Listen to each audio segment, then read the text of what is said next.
Welcome once again to our Constitution of Kenya 2010 series, where we break down the Constitution chapter by chapter in a simple and practical way for every one of us to understand.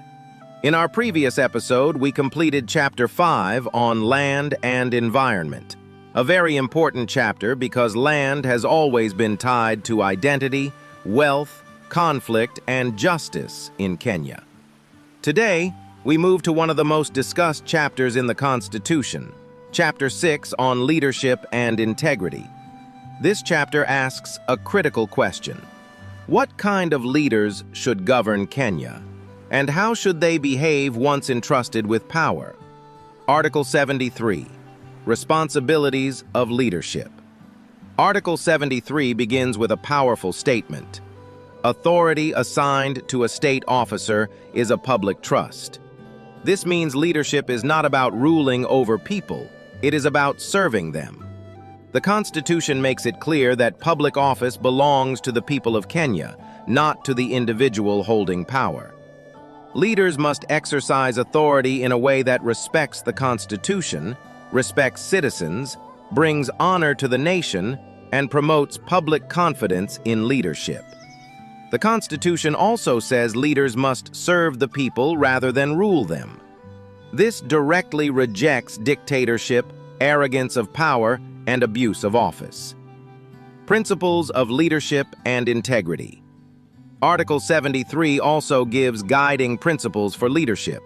First, leaders should be chosen based on integrity, competence, and suitability, not just popularity or political influence. Second, leaders must avoid nepotism, favoritism, corruption, and improper motives when making decisions. For example, public jobs and opportunities should not only benefit relatives, friends, or political allies.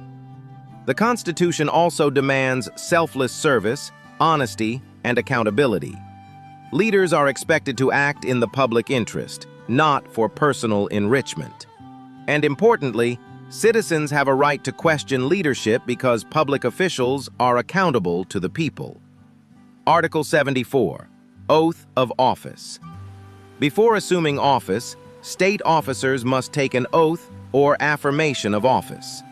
This oath is a public promise to protect the Constitution and serve the people faithfully. It is not just a ceremony, it is a constitutional responsibility. Article 75, Conduct of State Officers.